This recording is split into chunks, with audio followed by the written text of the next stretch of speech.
Oh, hello, America. It's so lovely to be there. Yeah, it's the New Jersey Sauerbrunn Fort. Never has a Sauerbrunn jersey been more sullied than being on Roger's back.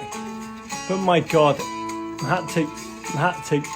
It is one of the single greatest jerseys in American soccer history. Instant classics. Talking about instant classics. Oh! Thank God, right on cue. Right on, look. The song just got to that. Oh, you were waiting to make a dramatic entry. I love it. I love your shirt. Thank you. It's a big day tomorrow. It's a big day. It's the undercard for the NWSL kicking back in. The Premier League is back. Oh, my Lord. Horan, a huge Arsenal fan. We are going to go deep on the torture you are poised to inflict on poor Ferguson. When the season kicks back in, I'm a very formal gentleman, so let me just do a formal intro and say, oh, welcome everyone here, you gorgeous American people, to the Budweiser Happy Hour on Instagram Live with me, Rog, who is genuinely elated to be with you. I need you here with me and Lindsey Horan for this next half hour. It lifts the spirits, makes us soar. The series began with Budweiser wanting to encourage people to check in with one another.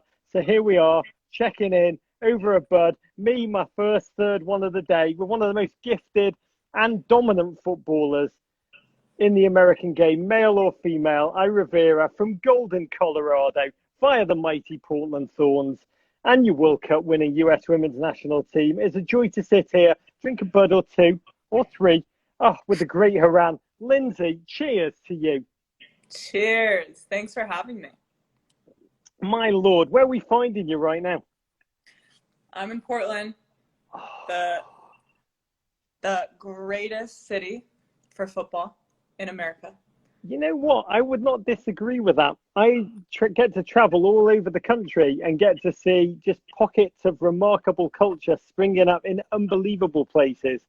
But I do, whenever I'm in Portland, I always hope it's a taste of what the future of America will look like in 20 years' time.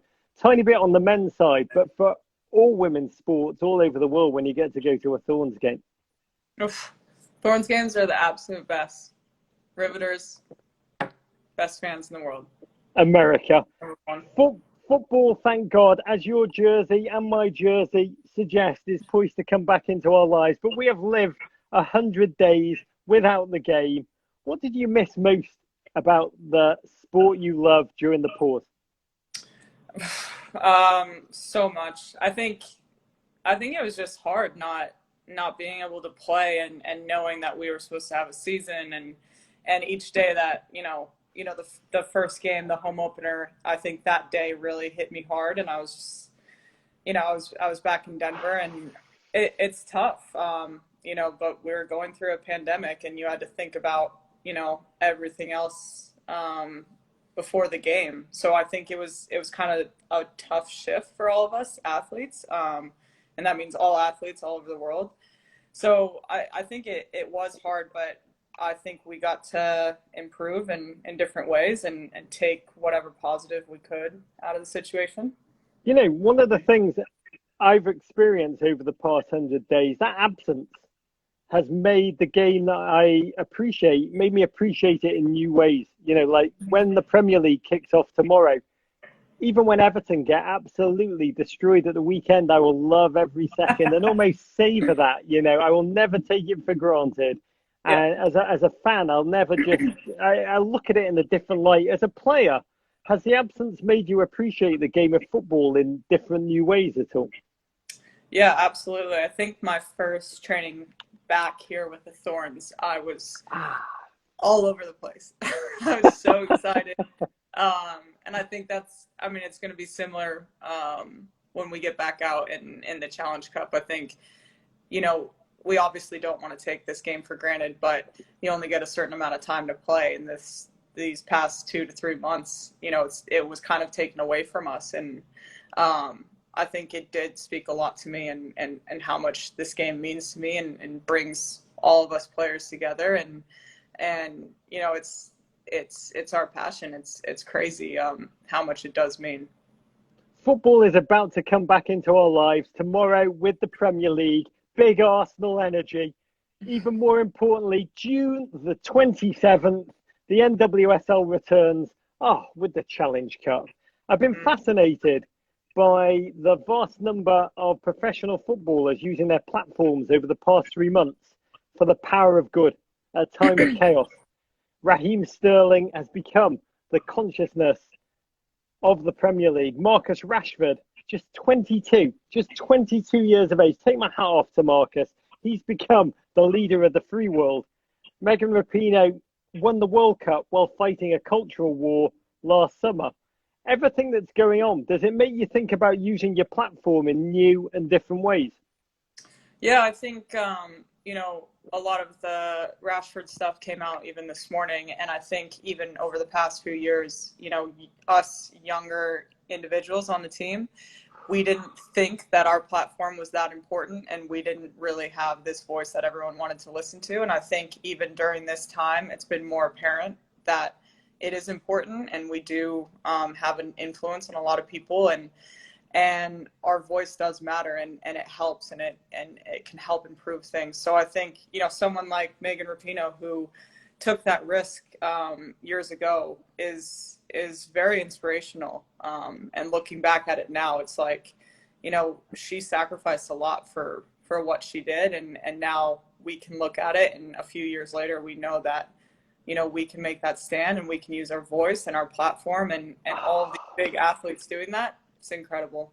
That is the big takeaway. At the beginning of the pandemic, it felt like, you saw the real people, the good of people stepped up. You also saw people with the flaws. They were also exposed.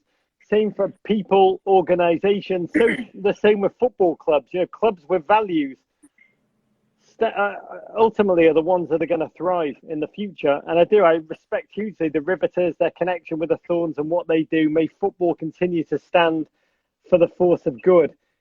Talking about the force of good, a year ago today, you were starting for the United States of America against Chile, a 3-0 win that secured qualification to the knockout rounds on the way to glory. That smile as I say that, with all this time off, because you are so focused on the league, focused on your team, focused on the Olympics, and then you had this moment of pause and they didn't pan through.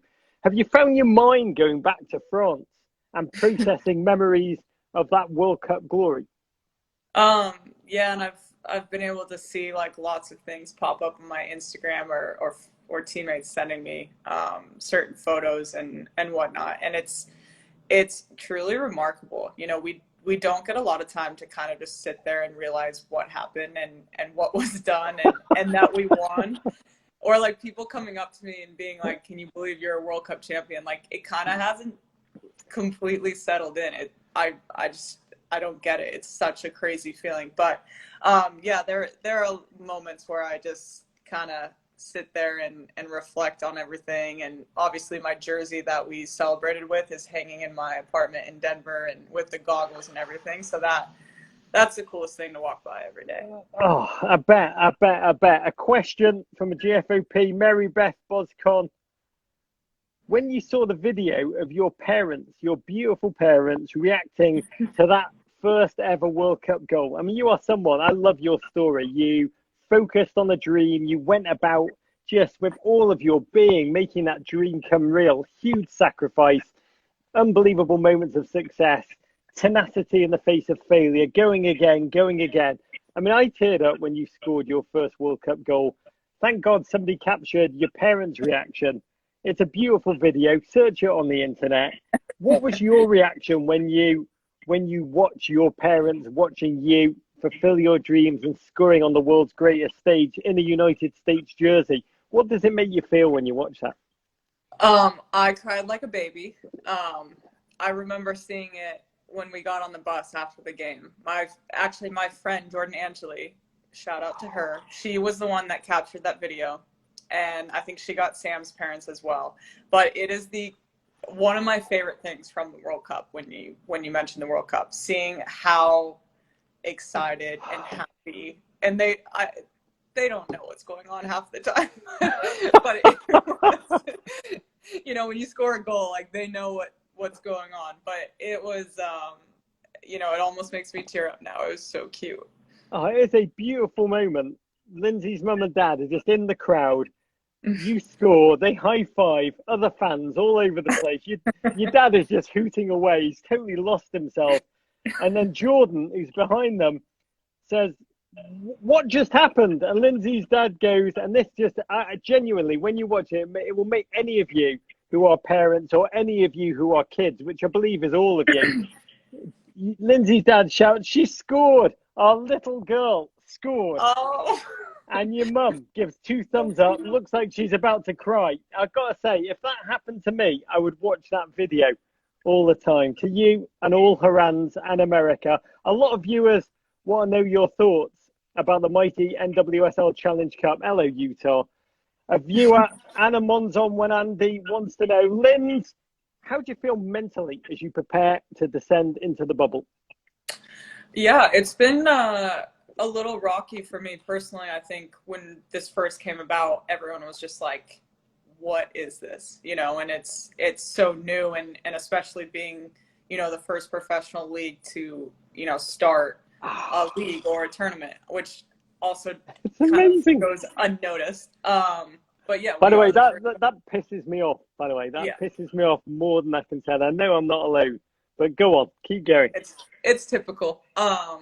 But now I think getting back into things and being with the team and training again, I am actually very excited about this tournament. I think it's a cool way to show how we can manage ourselves in a tournament setting and not just a league, and how teams can do in that environment. I think it's going to be very odd, but it's going to be a cool change, and it's exciting. It's on CBS and people can watch all access.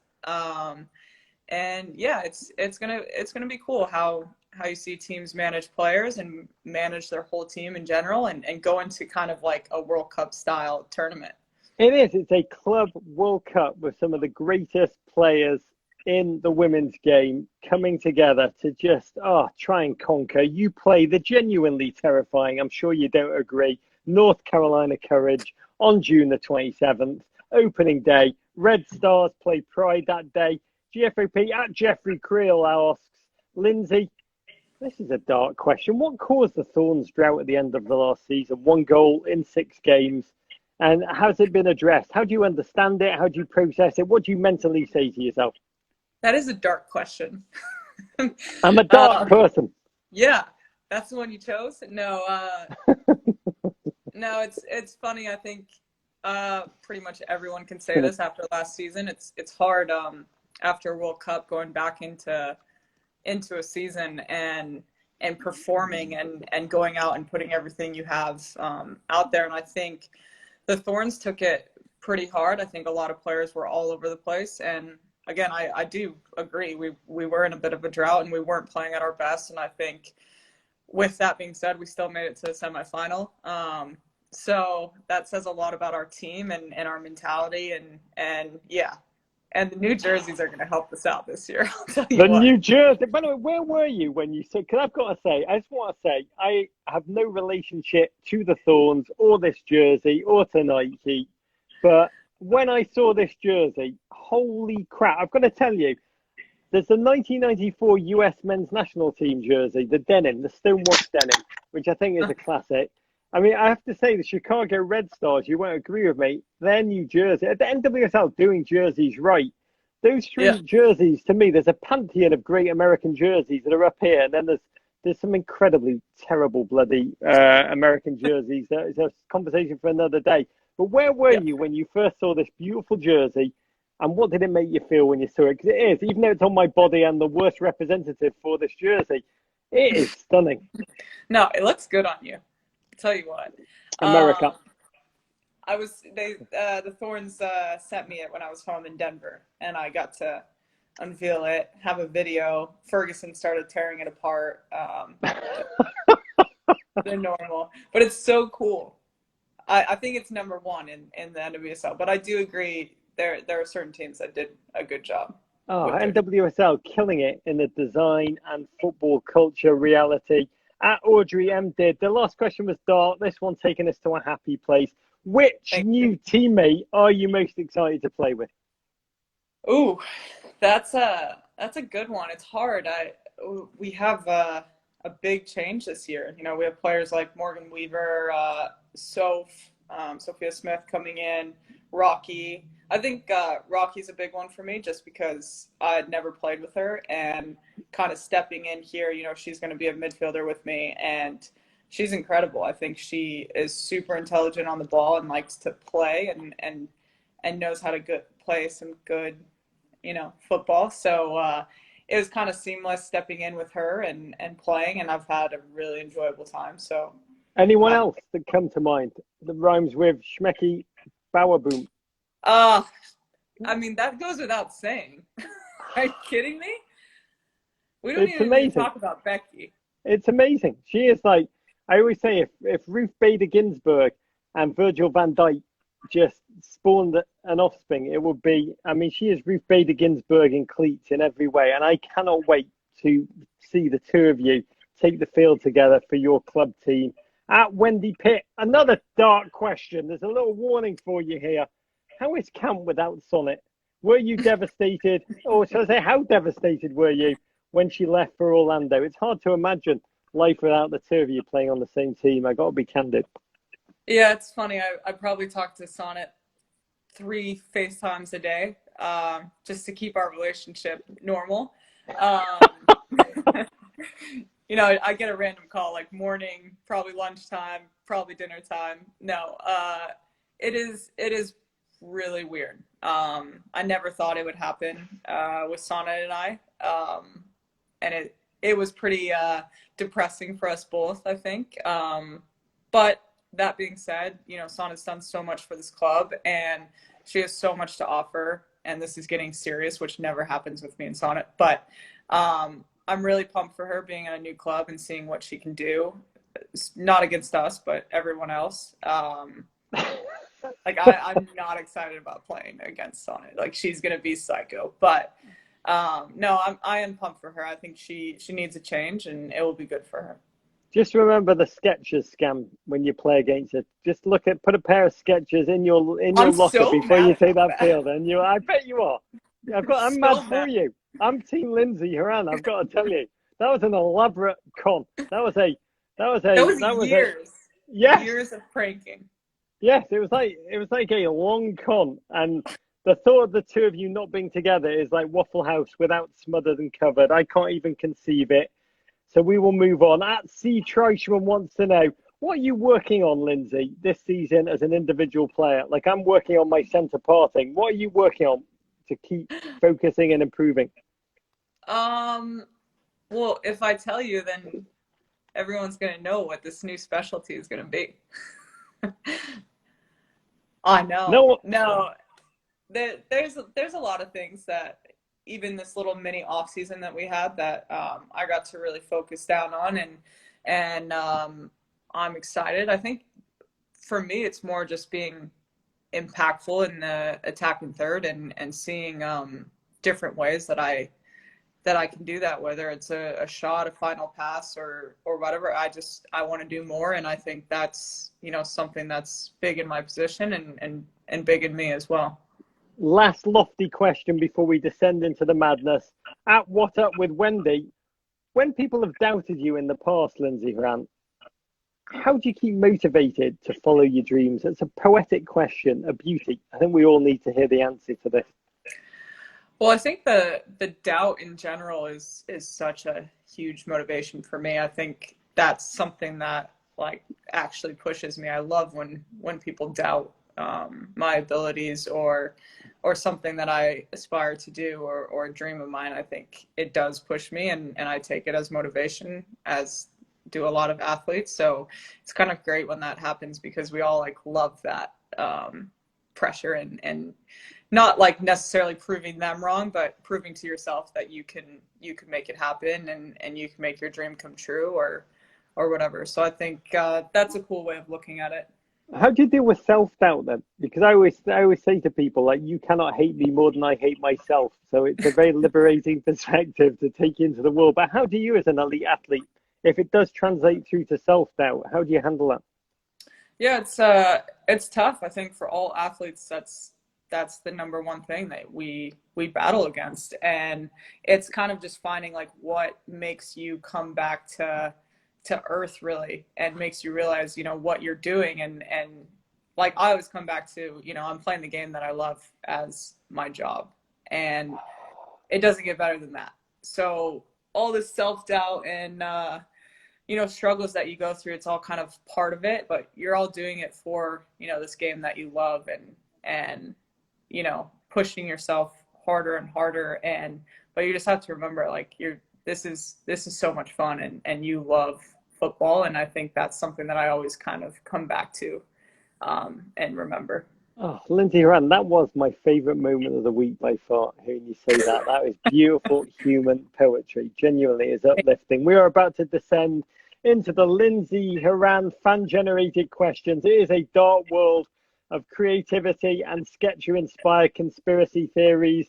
Here we go. At the Rion, Tamer wants to know, oh, Lindsey, if you weren't playing professional soccer, what occupation would you have? Tennis player. Wow, really? Yeah. What's your shot? What's your shot? Are you fearsome? Are you just savage?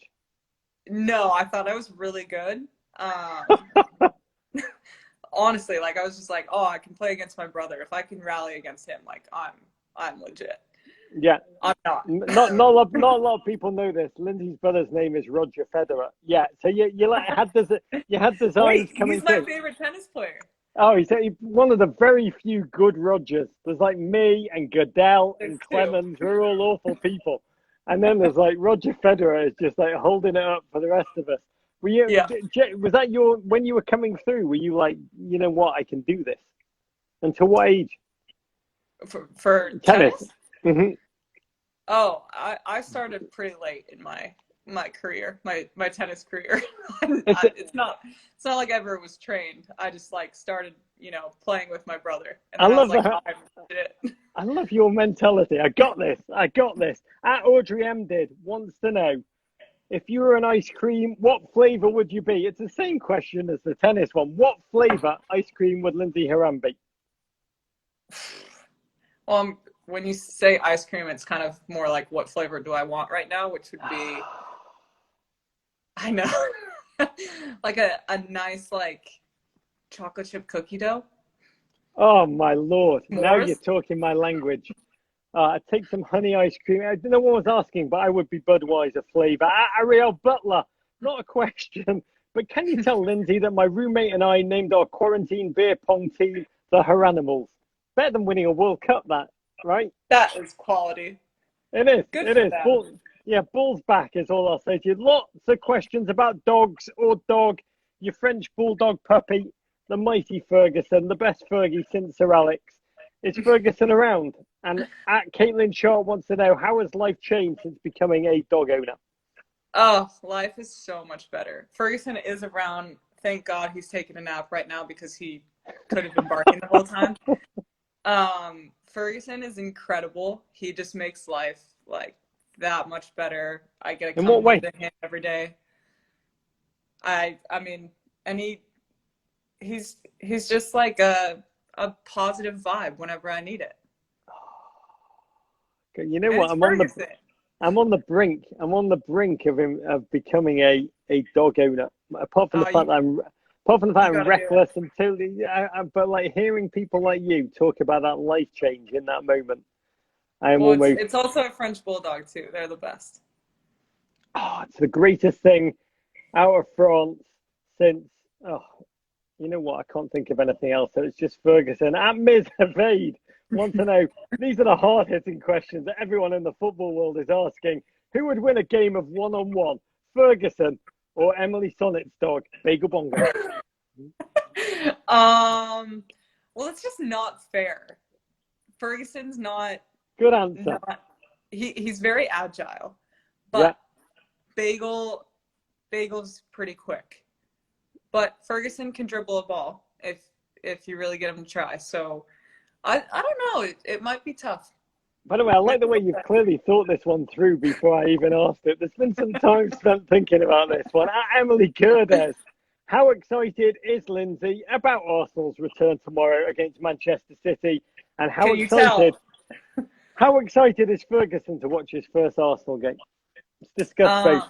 Arsenal first. Arsenal. I mean, we got a tough game tomorrow, but this is how excited I am. I had to put on the jersey for this, especially. Yeah, I'm pumped. And Ferguson, although his name is Ferguson, he is an Arsenal fan. Okay. Just making that clear because I have gotten crap for it. He's excited. That's why he's napping right now, getting ready for it. But I gotta say, poor dog has no idea what he is in for as an Arsenal fan. Like, all that hope, all that incredible hope, and that conjoined twin, shattered hope, is just like, you know what? As an Everton fan, I say game, respect game. And now we're going to descend into the true madness of NWSL fans. I've discovered in the past few weeks of doing this, NWSL fans, more than any league's fans I engage with, they love nothing more than thinking about their players, the players they love and adore and revere and respect and admire, thinking about those players in bar fights. So are you ready for this, Lindsey Horan? I don't know. Let's do it. Angel Hannon. Lindsey, you're sitting in jail. I don't even know. How did she get there? What happened? Give me the backstory. And you're sitting in jail. You get one phone call. What national team teammate do you call? And who you're choosing and why. So think about that for a second while I just mentally picture Lindsey Horan with that big that plexiglass in between you on the phone, and you've got that who's visiting you on the other side, and you're like, I need the nail file. I gotta chisel my way out of here. Who is it? Is this someone I'm calling to like help me get out? Yes. Yeah. Kelly who is that? Whoa! You know, Kelly's probably in there with you, but why does she come to mind? I just like Kelly somehow like is able to manipulate everyone into whatever she thinks is right, and I think she would make friends with everyone in there, with all the officers, and be like, and I'd be out within an instant. I think she would just know what to do. That is so true. That is so. I love that. Kelly O'Hara able to manipulate people, aka inspire them. Yeah, manipulate is a bad word. Yeah, no, you meant inspire. Just help them transcend their current reality and shift calmly towards another one. At Bagel's Pride, as you know what, as always, here's the big question. This is the one that people tune in to hear. Which 3 US women's national team teammates would Lindsey want to back her up in a bar fight? This is the classic question on this show, and why. There's a bar fight. It's going down. Probably the Canadian national team just wailing in there. Probably Christy Sinclair again, just wading in, causing the trouble. I don't know. But there's a bar fight going on. Which 3 do you want to be like, Linz, don't worry, we got this? And you're like, you know what? Normally I protect myself, but you guys wade in. That is tough. First off, Sink would not start that bar fight. Me and her would be on the same side. Kelly would be up there. Yeah, Kelly. Yeah. Kelly's my whole Instagram live. Yeah. Kelly, she started it. Yeah. She 100% started it. Yeah. She'll probably finish it. Yeah. And somehow you end up in prison. I don't understand this. Go on. Sorry, Kelly, number 1. I think Julie.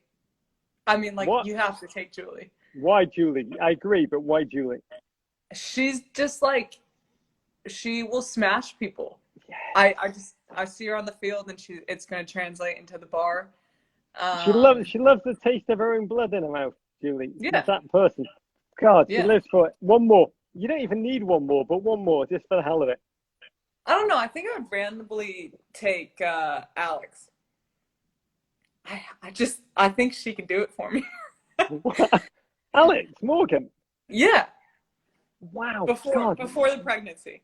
mind is blowing. Genuinely minded. You think she's the finisher, she's the closer. Yeah, I think I'll need her there. I gotta tell you, Becky Sauerbrunn to me is always like that quiet one at the back who just like goes Hulk smash, just erupts, goes from silent to proper bonkers. She would be the one, genuinely, who would like end all of us. We've been asking everyone, Mount Rushmore, gonna be carved properly, no med, just the four most legendary US women's footballers of all time. Whose faces, if you were an incredible carver, whose faces would you be carving on it? Who should be up there in your mind? Who are the four greats of US women's national team soccer on whose shoulders everyone else stands? This is tough. I have two. Do you want me to play the banjo for time? I have two for sure. Lauren Cheney. Cheney! Yeah. 100%. Because. She is the most underrated midfielder of all time. Right. Yeah. And I played with her maybe twice, and it was amazing. So I definitely put Cheney. I'd put Becky up there. Becky has to be up there. Becky Sauerbrunn. Yeah. The greatest. Now a Thorn. Two more. I think you have to put Mia. Mia started it all. And one more. This is tough. Oh man, I'd put Tobes up there. Wow, amazing. What an amazing decision. What a piece of sculpture that would be. Just explain why in your own words so we're not projecting. For Tobin or for all four? No, for Tobin. Tobin is one of the biggest inspirations I've had in football. Her and Pino actually. But I think Tobin does things differently. She's one of the most creative players that you'll see in the women's game, and I don't think you see enough of that. And she's just awesome, just an awesome human being, and someone you like always want on your team. That's amazing. And Emily Sonnet has just clocked off this Instagram live. She was hoping to. She was hoping to get the nod. She knows better. Her time will come. You'll just sculpt a giant sketcher. Hey. Last couple of questions. This one via email from Rebecca Greek. Lindsey Horan, watching you play is delightful. Thank you for all your grit and tenacity on the pitch. This is Rachel Greek speaking, but honestly, Rebecca Greek, but it could be all of us on this. I mean, I think everyone who's on this Instagram live and just listening to my bloviating, they're all here because you inspire them in a remarkable way. And I love this question because it's a question that's incredibly timely for the now. How do you keep your ferocious spirit alive? What do you feed how do you summon tenacity?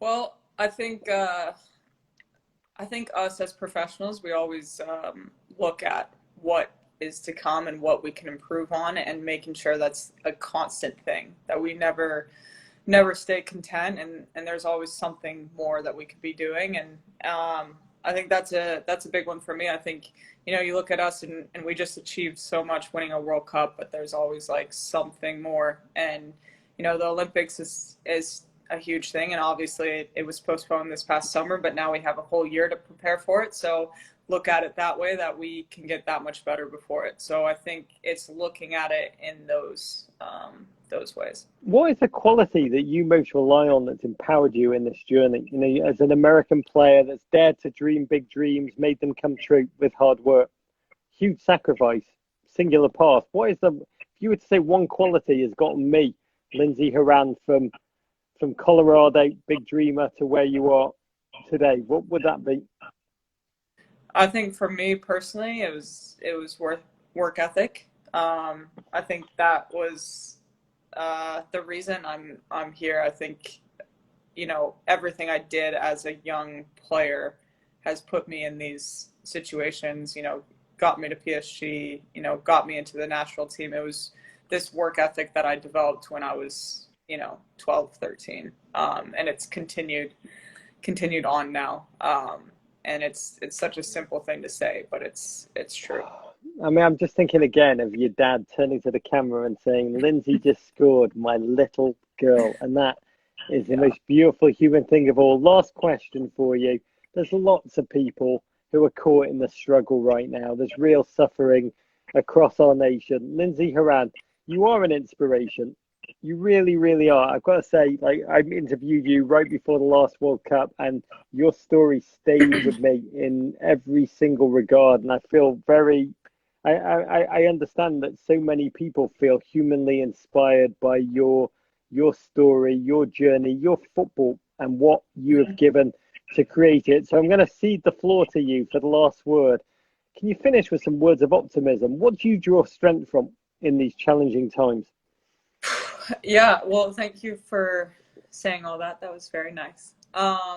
It's been hard. I've actually thought about this myself even today, and it's funny. There's so many little things that I've learned to now take positives from, and even during these past 2 or 3 months, I thought it was so easy to get in this negative way and start thinking, so badly upon certain things and how much we're missing out on and what's going on in the world. And I think for me, it was just taking so many positives out of each thing that I was doing.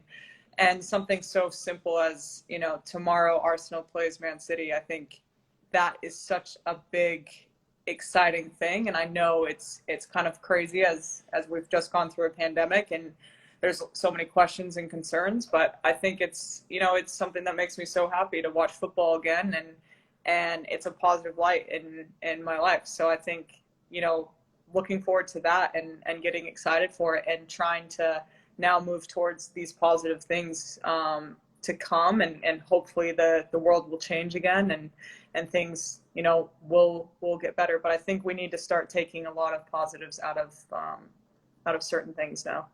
I've got to agree with you utterly. I mean, Jurgen Klopp, before the pandemic really kicked in, he said we have to understand football is the most important, least important thing.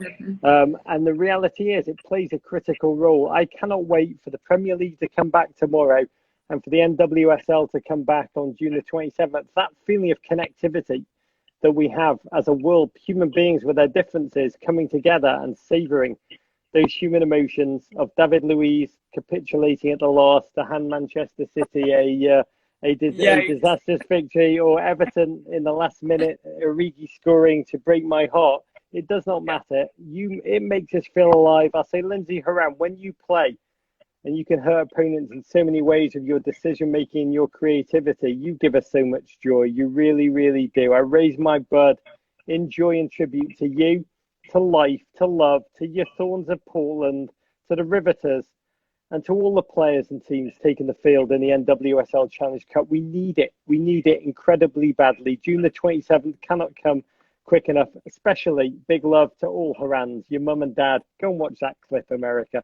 Go and watch it now. We'll be back on Instagram next week. You are amazing. Thank you, Lindsey Horan. Thank you.